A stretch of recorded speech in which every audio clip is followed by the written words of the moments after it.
හරි එතකොට අපි උසස් පෙළ ප්‍රැක්ටිකල් යටතේ දෝලනා තරංගවල ඊළඟ ප්‍රැක්ටිකල් එක කතා කරන්න යන්නේ. එතකොට අපි මේකෙදි කලින් වීඩියෝ දෙක කතා කරා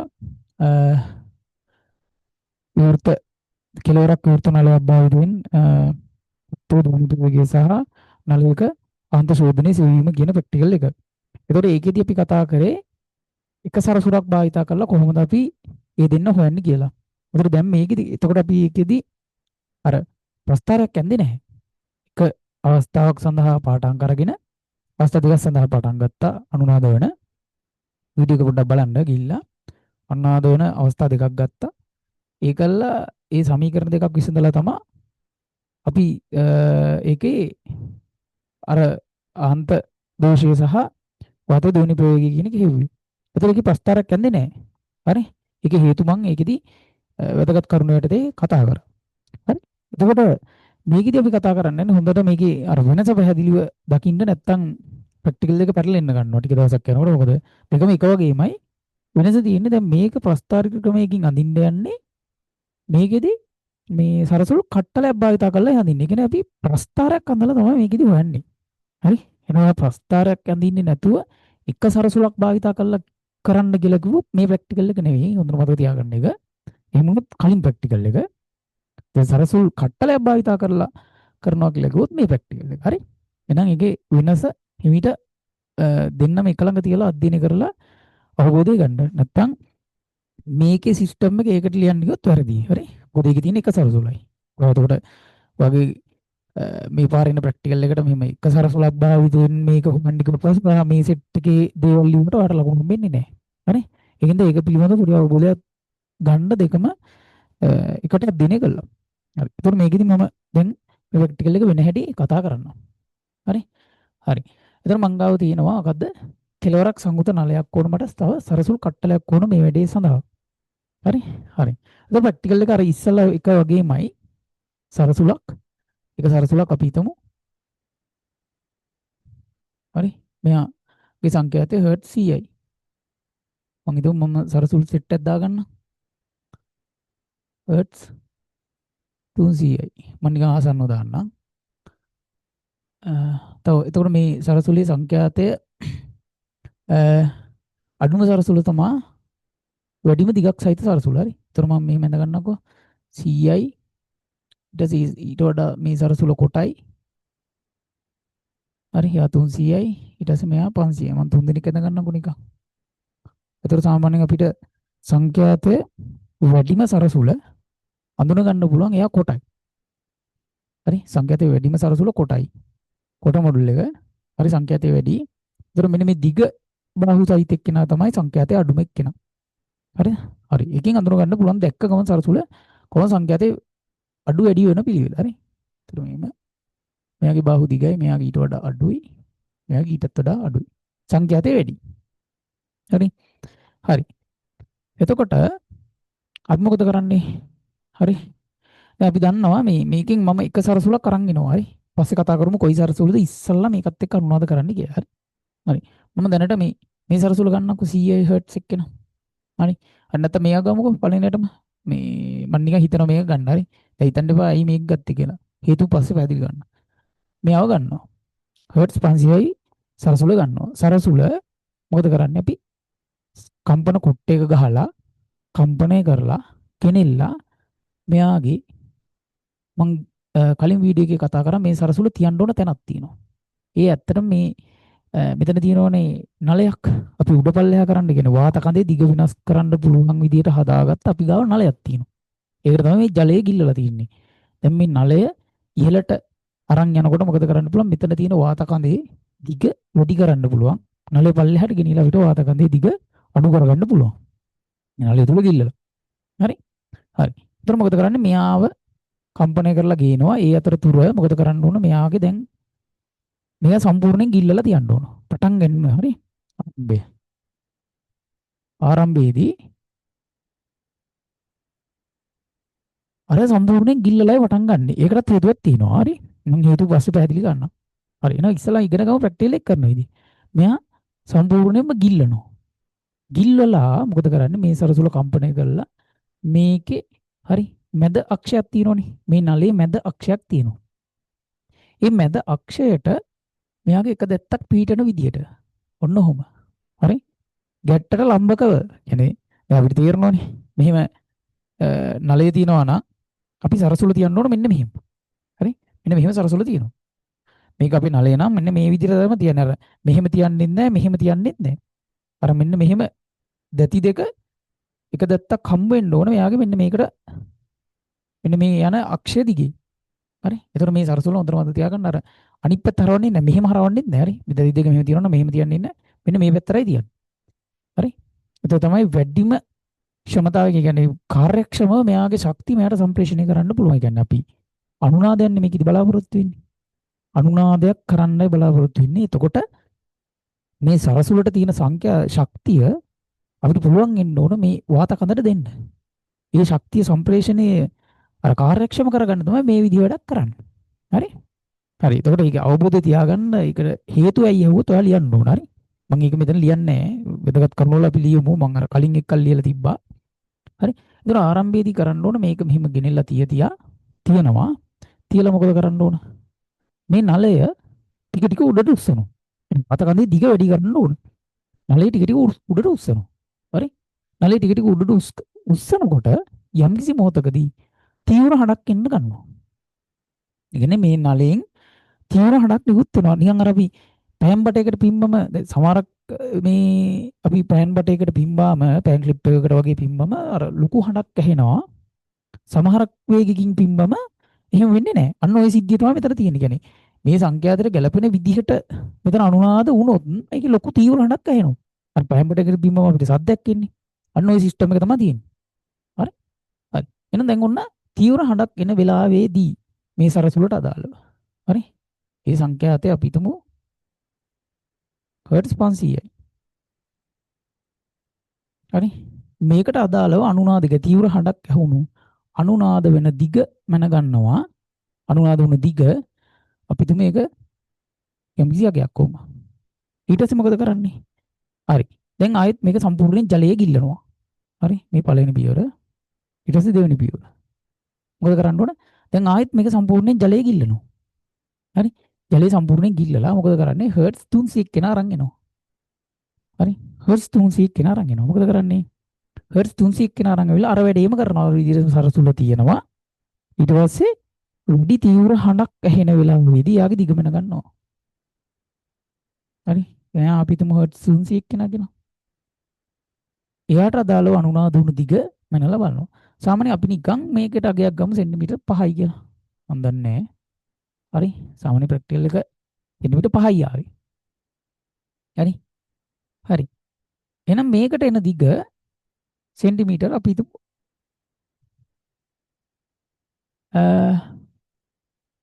අපි දැන් සෙන්ටිමීටර් 8යි. හරි? දැන් ඊළඟ සරසුල අරන් ආවම ඔයා සංඛ්‍යාතයේ අඩුවන පිළිවෙලටයි අරන් ඉන්නේ. හර්ට්ස් අපිට තියෙන 100 කෙනෙක් මම මේ 3යි ගත්තේ. ඕකට එන දිග අපි හිතමු 5යි 8යි මේක 10යි කියලා. ඔන්න ඔහොම යනවා. හරි? හරි. දැන් බලමු මෙහෙම අර දිග يعني සංඛ්‍යාතයේ දැන් අඩු වෙන පිළිවෙලට අරන් ගියා. හැබැයි දිග වැඩි වෙනවා. මොකද්ද මේකට හේතුව බලමු. හරි? දැන් අපිට මේක මෙහෙම වෙන්නේ. අර සංඛ්‍යාතයේ අඩු වෙන පිළිවෙලට අරන් ආවම දිග වැඩි වෙනවා. දැන් ඔයාලට මේක පැහැදිලි කරන්න පුළුවන් ඉන්න බෑ දැන් මේක. මෙහෙම වෙන්නේ ඇයි කියලා. හරි මම සමීකරණ වශයෙන් කියලා බලලා කියන්න. ඇයි මෙහෙම වෙන්නේ කියලා. හරි? හරි. අපි මේ අරන් ඉන්න සරසුල සමග මේ වාත කඳ අනුනාද වෙන්න දෙන්නේ මූලිකයෙන්. හරි? මූලිකයෙන් තමයි වෙන්න දෙන්නේ. ඒ කියන්නේ දැන් අපි හිතමු මේ හර්ට්ස් 500 සරසුල අරන් එනවා. මගේ වාත කඳේ අනුනාද වුණු වාත කඳේ දිග මෙච්චරයි කියලා. සෙන්ටිමීටර් 5 කියන්නේ ඔච්චරයි. ඉතින් යාට සරාව ඕම් පාලට ඉන්නවා. හරි. එහෙනම් වාත කඳේ දිග සෙන්ටිමීටර් 5යි. හරි. උතන හැදිලා තියෙන්නේ මූලිකේ. උතන මූලිකයක් මෙයාගේ හැදෙන්න පුළුවන් මෙන්න මේකනේ. ස්ථාවර තරංග රටාව මූලිකය. උතන තියෙනවා තරංග ආයාමයකින් 4න් එකක්. හරි? පුඩුවක් කියලා කියන්නේ තරංග ආයාමකින් භාගයක්. හරි වලට තේරෙනවනේ මෙහෙම එකකින් භාගයක් නෙවෙයි තියෙන්නේ මේ. මේක තරංග ආයාමයන් නම් මේ දින්නේ මේකක්. ඒතර මේ වගේ කොටසක් කියලා කියන්නේ ලැම්ඩා බෙදීම 4ක්. හරි? හරි. එහෙනම් දැන් මෙතන තියෙනවා ලැම්ඩා බෙදීම 4ක්. මූලිකයේදී මේ අනුනාද දිගට මම L කියලා ගන්නම්කෝ. හරි? හරි. එහෙනම් ලැම්ඩා සමානයි 4යි L. L1 ගමු. හරි? හරි. ලැම්ඩා සමානයි 4යි L. දැන් මොකද කරන්න පුළුවන් අපිට? මේ සමානයි F ලැම්ඩා දාන්න පුළුවන්. මොකද සංඛ්‍යාතයේ සහ දිග අතර සම්බන්ධනේ මට උණයි මේ සංඛ්‍යාතයේ අඩු වෙනකොට දිග වැඩි උනේ කියලා මම පෙන්නන්න යන්නේ. හරි? දැන් v සමානයි f ලැම්ඩා දාමු. හරි? v සමානයි f ලැම්ඩා හරි? හරි. එතකොට මෙතනින් මම සංඛ්‍යාතය උක්ත කරන්න. එතකොට v බෙදීම ලැම්ඩා කියලා එනවා. හරි? එතකොට v බෙදීම 4යි l කියලා එනවා. හරි. මේක දිහා පොඩ්ඩක් බලන්න. හරි? ඔක දිහා පොඩ්ඩක් බලන්න. මේකේ සංඛ්‍යාතය සහ l ඉන්නේ ප්‍රතිලෝමව. අනුලෝමව නෙවෙයිනේ. l වැඩි වෙනවා නම් f අඩු වෙනවා. හරි දැන් බලමු. එහෙනම් සංඛ්‍යාතය වැඩි වෙනකොට දිග සංඛ්‍යාතය වැඩි වෙනකොට දිග අඩු වෙන්න ඕන නැත්නම් දිග වැඩි වෙනකොට සංඛ්‍යාතය අඩු වෙන්න ඕන. හරි මේ බලන්න. දිග වැඩි වෙනවා සංඛ්‍යාතය අඩු වෙනවා. හරි. එන්නේ ඒකින්ද යෝගේනේ දැන් පැහැදිලි කිරීමක් කොහොම වුණොත් මේ විදිහට තමයි දෙන්නේ. මේ වෙන්න හේතුව ඔන්න මේකයි. හරි. හරි. එහෙනම් සිද්ධිය පැහැදිලි. ඇයි මෙහෙම අනිත් පැත්ත උනේ දැන් ඔයාලට හිතෙන්න ඕන 100ට යම් කිසියගේ කියන්නේ හර්ට් 100ට ආපු දිගට වඩා හර්ට් 300ට ආපු දිග වැඩි වෙන්න ඕන කියලා නෑ. එහෙම වෙන්නේ නෑ. මොන මේ සමීකරණයට අනුව දිග වැඩි වෙනකොට සංඛ්‍යාතය අඩු වෙන එකයි වෙන්නේ. හරි? එහෙනම් පැහැදිලි. හරි. මම ඔය මනම් කල්පිතා කියන්නේ දැම්මි. හරි? හරි. ඒක ප්‍රැක්ටිකල් එක ওই විදිහට කරගෙන යනවා. කරගෙන ගිහිල්ලා මොකද කරන්නේ? මේ ප්‍රස්තාරය දිහා පොඩ්ඩක් බලන්න. අපි හැම වෙලාවෙම දැන් මේකේ හැටියට මම මෙහෙම සමීකරණය ලියලා තියෙන මේ මෙතන 4 ආවේ මෙතන 4 ආවේ මේ අවස්ථා තුනටම. මම මේ ගත්ත හැටියට අවස්ථා තුනටම මොකද කරේ? අර මූලිකය කියන එකයි ගත්තේ. අවස්ථා තුනටම මූලිකය කියන එකයි ගත්තේ. ඒතර මේ මූලිකය කියන එකම ගන්න නම් එහෙම නැතුව දැන් අපිට ඔකේ පළවෙනි උපරිධානය දෙවෙනි උපරිධානය වගේ වෙන්න පුළුවන්. අන්න ඒක වළක්වා ගන්න අපි මොකද කරන්නේ? මේක අර සාමාන්‍යයෙන් අපිට පළවෙනිටම හම්බෙන්නේ මූලිකයනේ. මේ වතුරයට අරන් දාලා ඉඳලා මේක උඩට අරන් යනකොට දිග යම් කිසි අර ටික ටික වැඩි වෙනවා. ක්‍රමයෙන් වැඩි වෙනකොට පළවෙනිටම හම්බෙන්නේ මූලිකය. තව වැඩි කරොත් මේ සරසුළුම තියාගෙන තව වැඩි කරොත් අපිට ඊළඟට හම්බ වෙනවා පළවෙනි උපරිධානය. හරි ඒ කියන්නේ මෙහෙම. ඒවා හිතන්න. ඔය වතුර මෙහෙම ගිල්ලනවා. ගිල්ලලා මෙහෙම අරන් එනකොට ඔයාලට මූලිකය හම්බුණා. හරි? මූලිකය හම්බුණා. හරි? එතකොට මේ සංඛ්‍යාතය දැන් ඔයා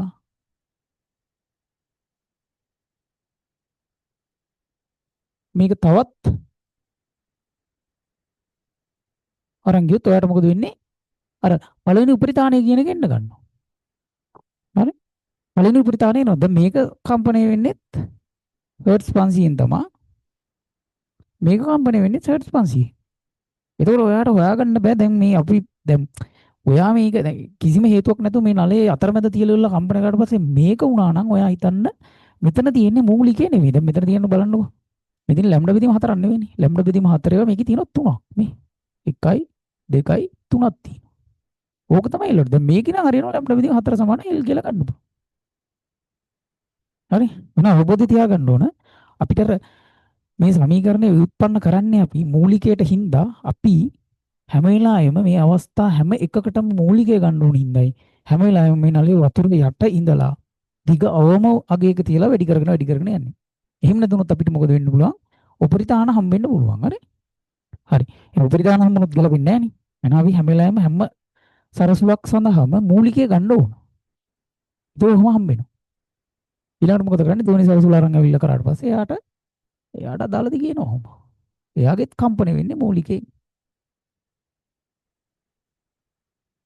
උපරිතාන හම්බෙන්නේ නැහැ. එයා හර්ට්ස් 200යි. ඊළඟ එක්කෙනාටත් ওই විදිහට වෙනවා. මූලිකේ තමයි එන්නේ. හරි? මූලිකේ එන්නේ.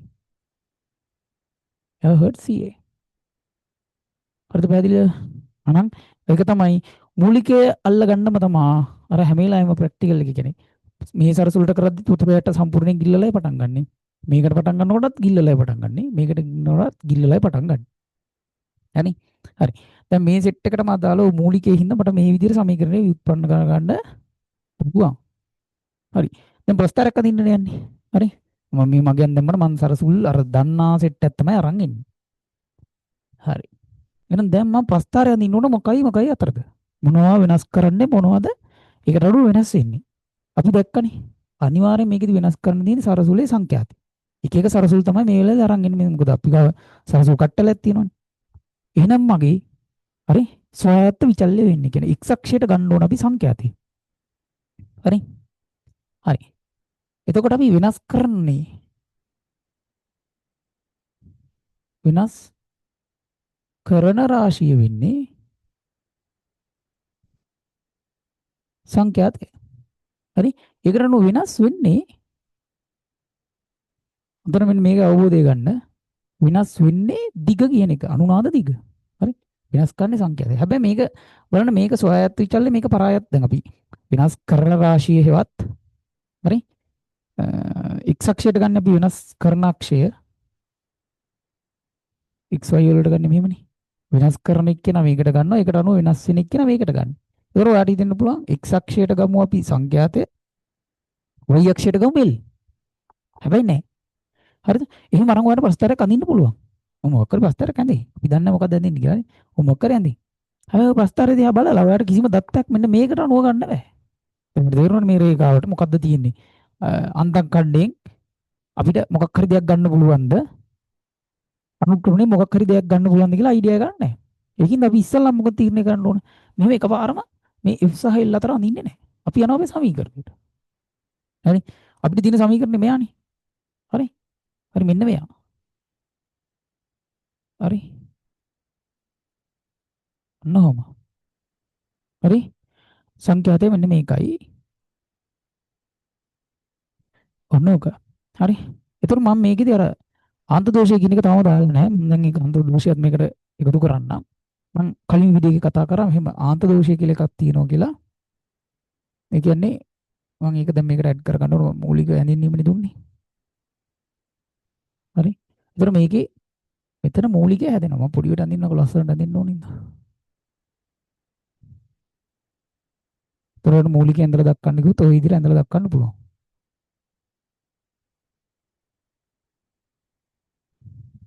හරි. නෝගයි මූලිකය. හරි. එතකොට මේ තරංග රටාව මෙතනින් ඉවර වෙන්නේ නැහැ. මෙයා යම්කිසි ප්‍රමාණයක් තව එළියට තියෙනවා වාතය. හරි. ඒතකොට නලයේ තියෙන මේ හරියට උනාට මීට වඩා යම්කිසි ප්‍රමාණයක් දුරට ස්ථාවර තරංගය හටගෙන තියෙනවා. අපි ඔකට තමයි ආන්ත දෝෂය කියලාවත් ආන්ත ශෝධනය කියලා කියන්නේ. හරි. එතකොට ෂේන් සංකේතත් කරා. එතකොට නලයේ තියෙන්නේ මෙච්චරයි. දැන් නලයේ දිග මං L කියලා ගන්නවා. හරි. එතකොට බලන්න තරංගය මෙච්චර ප්‍රමාණයක් එළියට පෙන්නලා තිනවා නලයේ මුන් එහෙම තියෙන්න පුළුවන් නේ. වාත ගඳනේ. නලයෙන් එළියත් වාතේ. ඉතින් අවුලක් නැහැ මෙහෙම පොඩි කොටසක් වාතේ නලයෙන් එළියට තරංගේ ස්ථාවර තරංගේ තියෙනවා. එහෙනම් මට දැන් මෙතන පේනවා ලැම්ඩා බෙදීම 4ක්. හරි? උඩුවකින් භාගයක්. තරංගායමකින් 4න් එකක්. සමානයි L ධන E. හරි? L ධන E. එහෙනම් ලැම්ඩා සමානයි මොකද්ද? 4 වාරයක් L ධන E. පැහැදිලිනේ? ලැම්ඩා සමානයි 4 වාරයක් L ධන E. එහෙනම් එතන වෙනස් වෙන්න ඕන L නෙවෙයි. හරි? ලැම්ඩා වෙනුවට එන්න ඕන 4 වාරයක් L ධන E කියලා. හරිද? හරි ඔන්න ආන්ත ශෝධනයත් මම මේකට එකතු කරා. දැන් මොකද වෙන්න ඕන? හරි? දැන් ප්‍රස්තාරය අඳින්නයි යන්නේ. හරි? හරි මම මේ ටික මකනවා දැන්. හරි? වීඩියෝ එක පෝස්ට් කරලා ඔන්න මේ ටික ලියා ගන්න. හරි? හරි. එතකොට අපි මේ දෙන්න අතර නේ ප්‍රස්තාරය අඳින්නේ මොකක් අතද ප්‍රස්තාරය අඳින්නේ කියලා බලමු. දැන් අපි දන්නවනේ වෙනස් වන රාශිය දිගනේ. හරි. මම මේකේ දිග උක්ත කරනවා. හරි? දිග උක්ත කරන්න ඉස්සල්ලාම හරි? වෙනස් වන රාශිය උක්ත කරගෙන ඉන්නේ ආව. හරි? හරි. ඒතර මෙතන මම මේ 4 වාරයක් L ධන E කියන එක නා මෙහෙට අරන් F කියන එක කෙනාගෙන් බෙදා ගන්නවා මේක. අර මේ තිබ්බ එක කෙනා මෙහෙට දාලා මෙයාව මෙතෙන්ට දාගත්තා. කියන්නේ මෙන්න මෙහෙම වල.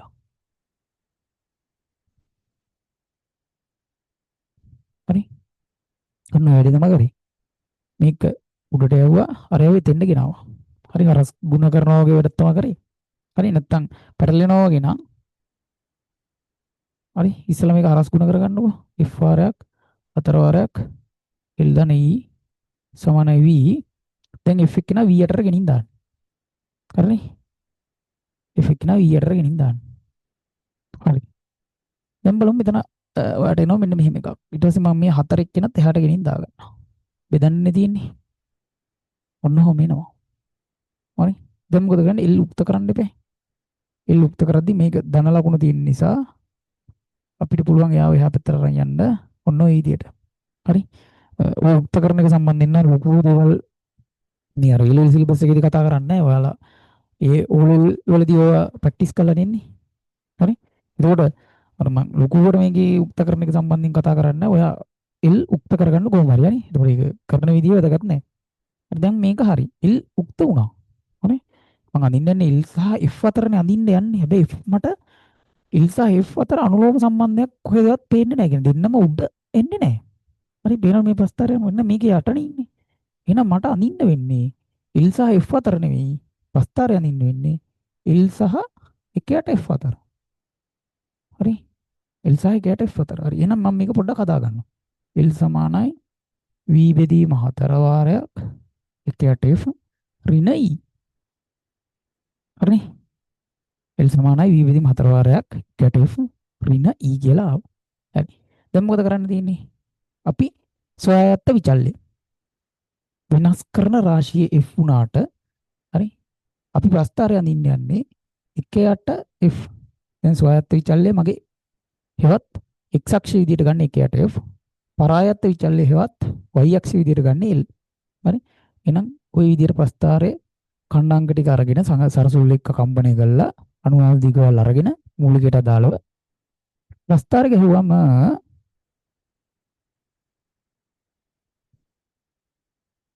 ඔයාලට එන්න ඕන මෙන්න මේ හැඩයට අනුව බලන්න y සමානයි mx ඍණ c. මේ තියෙන්නේ y සමානයි mx ඍණ c ආකාරයේ ප්‍රස්ථාරයක්.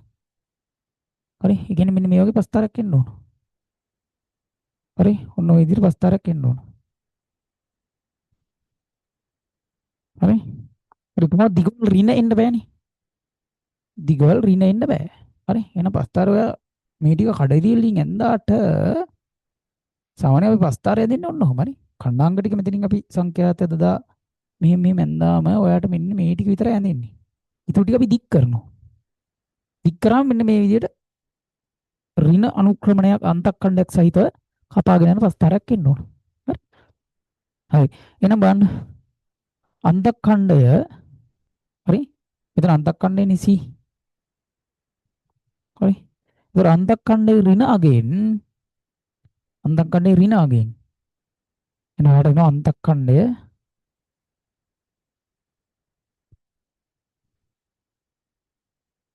ඍණ අගෙන් ඔයාට එනවා මොකද්ද? ආන්ත ශෝධනය. E හෙවත් ආන්ත ශෝධනය. ආන්ත ශෝධනය. ඊළඟට අනුක්‍රමණයෙන් එනවා. කෙලින්ම අන්තක්ඛණ්ඩයෙන් මේ ආන්ත ශෝධනය නොගොත් වැඩියි. ඒක මතක තියාගන්න. ඔයාලා අන්තක්ඛණ්ඩේ ඉන්නේ මෙතනින් ඉන්නේ ඍණ 2 හරි ඍණ 3 හරි ඔය වගේ ගන්නේ නිකන්. ඒක හිතන ඍණ 2 කියලා. ඉතින් අන්තක්ඛණ්ඩේට ඍණාගයක් වෙන්න බෑනේ. ඔයා කෙලින්ම මෙහෙම ලියලා තිබ්බ මොකද වෙන්නේ? අන්තක්ඛණ්ඩේ සමාන ඔයාගේ ඍණ 2යි. ඒතර ඔයාගේ ආන්ත ශෝධනය සමානයි ඍණ 2යි. එහෙම වෙන්න බෑ. ඒක අවබෝධය තියාගන්න. එතකොට ඒක ඍණ වලින් ගුණ වෙලා ඉන්න ඕන. හරි.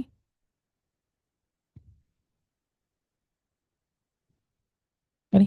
එහෙනම් අන්තක්ඛණ්ඩේ ඍණ අගෙන් එනවා ආන්ත ශෝධනය අනුක්‍රමණයෙන් කෙලින්ම එනවා. කවුද?